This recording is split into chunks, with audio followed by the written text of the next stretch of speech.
This is a story I heard from my younger brother, and it is based on the personal experience of his friend, A. And my brother went to visit their mother's countryside together. It was a sunny day, and the rice fields were lush green. While A's older brother was looking out of the window, he saw a person dressed in all white, moving in a way that seemed inhuman, twisting and dancing. At first, neither A nor his brother knew what it was, but eventually, it seems like his brother figured it out.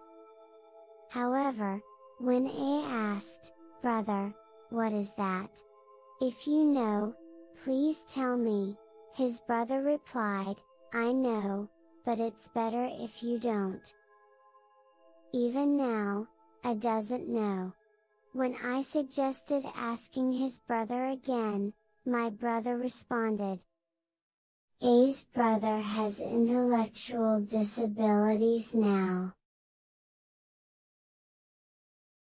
Hello! Do you have rice fields in your country? Are there vast rural landscapes that stretch into the distance? And if so, do you have something like a scarecrow standing in the middle of them? If they exist, have you ever seen one that moves in a zigzag pattern, either in white or black color?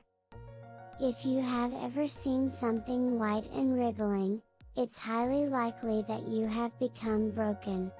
You would have lost your sanity and be unable to speak properly. Yes, the white and wriggling figure standing in the rice fields. It is one of the whispered ghost stories called Kunekun on the Japanese internet. Kunekun originated in the year 2000 through a post on a certain Japanese ghost story submission website. That's the story at the beginning. Subsequently, a more detailed version of the story was posted on the Occult Board of Japan's Internet Forum, 2channel, gaining popularity and becoming one of the most famous contemporary ghost stories. This time, I will share the legends about Kunekun. Specifically, I will introduce the story that was posted on the Occult Bulletin Board of 2channel after the one I mentioned earlier, which helped spread Kunekun's fame and propelled it into a popular ghost story. So, let's go ahead and get started.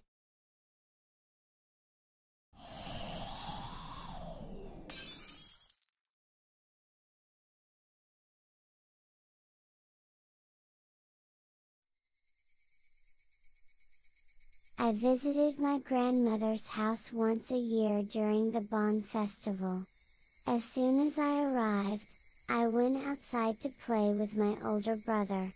With excitement, we ran around the rice fields, enjoying the refreshing breeze.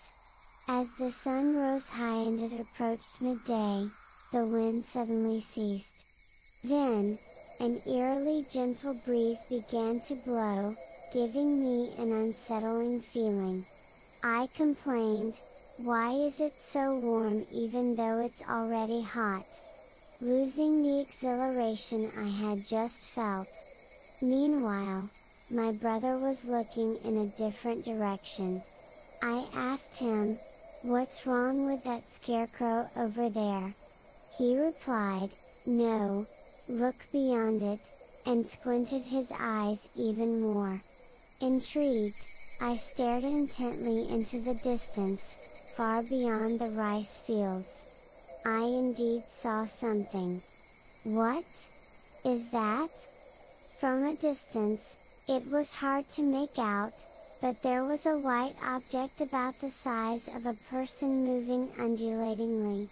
Moreover, there were only rice fields around it, with no one nearby. In an instant, I felt a strange sensation, but I interpreted it as follows. That must be a new kind of scarecrow, right? There has never been a moving scarecrow before, so someone, maybe a farmer, came up with the idea.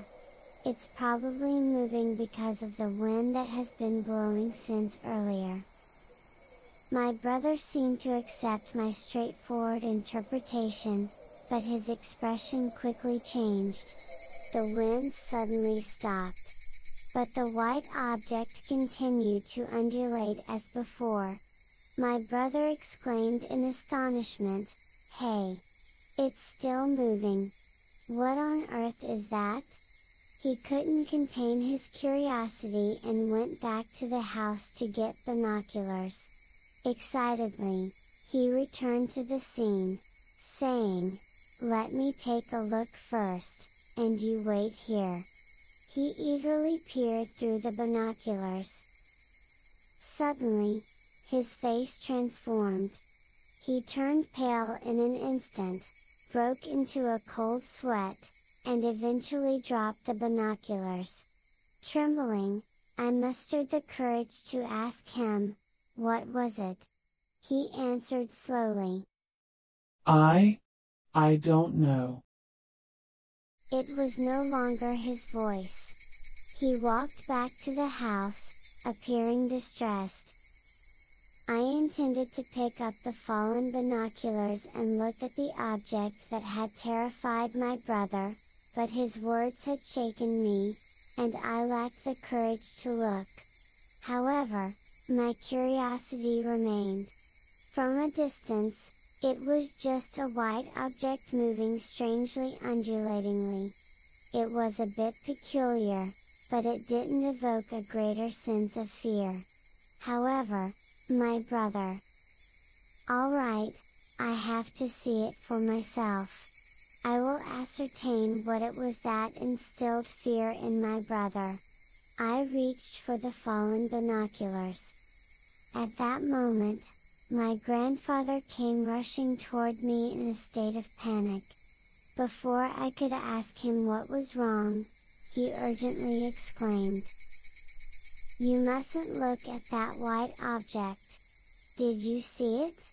Did you see it through those binoculars?" I hesitantly replied, "No. Not yet." His expression eased as he said, "Good," and collapsed on the spot, weeping. I was brought back home without understanding the situation. When I returned, everyone was in tears. Were they crying because of me? No, that wasn't it. Upon closer inspection, only my brother was dancing around, laughing maniacally, wriggling and squirming like that white object.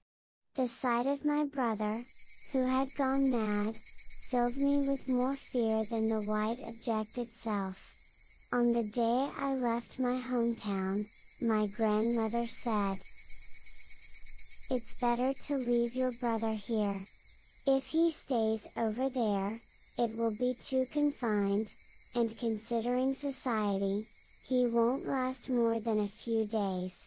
It's best to leave him here, and after a few years, release him into the rice fields."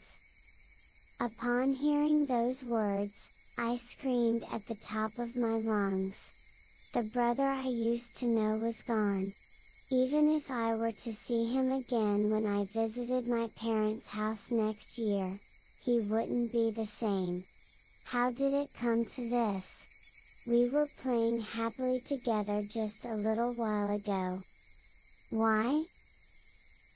I desperately wiped away my tears, got in the car, and left my childhood home. As my grandparents waved goodbye, I caught a glimpse of my completely transformed brother. For a moment, it seemed as if he waved at me.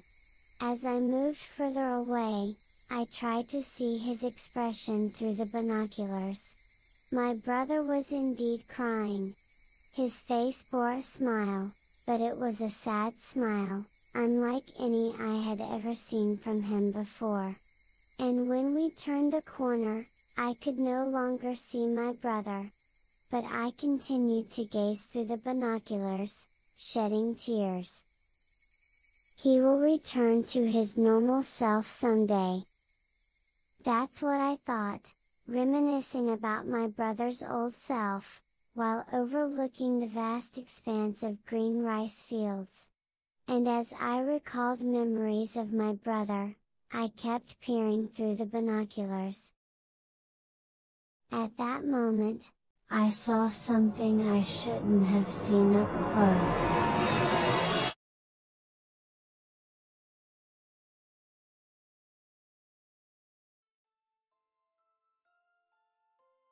How was it?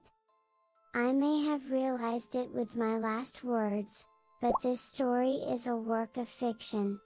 The author explicitly stated it is fiction and posted it on the Occult Bulletin Board of 2 channel.